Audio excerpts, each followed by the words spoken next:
Listening to the hour of the time. I'm William Cooper. We're going to be talking tonight about what we found on our trip to the Luxor Hotel in Las Vegas, Nevada. Driving across the desert of Nevada, approaching from the Boulder City Highway, looming off in the distance is an incredible sight. If you did not absolutely know where you were at, you would tend to believe that you were delirious and had somehow been transported to the desert of Egypt. Rising up above the city of Las Vegas is a black, reflecting, huge pyramid, easily as big as the Great Pyramid of Cheops in Egypt. On the top of this pyramid is a crystal capstone, or what appears or looks like crystal capstone, reflecting the sunlight in every direction. If you've ever looked at a polished piece of black obsidian volcanic glass, that might give you some idea of what the surface of this pyramid looks like. As you travel closer along the highway, you begin to see looming up in front of the pyramid an exact replica of the Sphinx. And in front of the Sphinx, towering approximately 150 feet in the air, the phallus of Osiris, an obelisk, for those of you who have not followed our series on the mysteries. And if you don't know what an obelisk is, I'm sure you're acquainted with the Washington Monument. The sight is absolutely awe-inspiring. The sheer size of this structure is overwhelming. It covers an area so large that driving around it, one begins to wonder how in the world this could have ever been built, much less built in the short period of time that it was, in fact, assembled. During the time that the Luxor Hotel was under construction, a huge fence surrounded the area. They had armed guards on patrol. No one was allowed to watch the construction or see what was going on, except that part which loomed above the fence. No visitors were allowed to watch the construction, and no press was given access.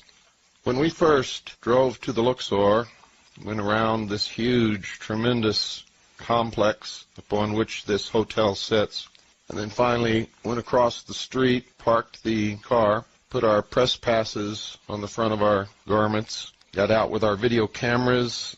I looked directly across the street and was confronted with the head of Tutankhamun, who then promptly winked at me. Everything about this ninth wonder of the world, for it truly is, I can assure you, leaves one with a sense of awe, a sense of disbelief, overwhelming beauty. It is, in fact, beautiful beyond description. What I'm trying to do here is convey to you what I saw, and there are not words enough to do it. Now, if you've listened to our series on Mystery Babylon, you know that the Egyptian pyramids were never tombs. They were not burial places or crypts for the bodies of kings or queens or anyone else. They were temples, great temples of the mystery religion, and they functioned for the purpose of initiation.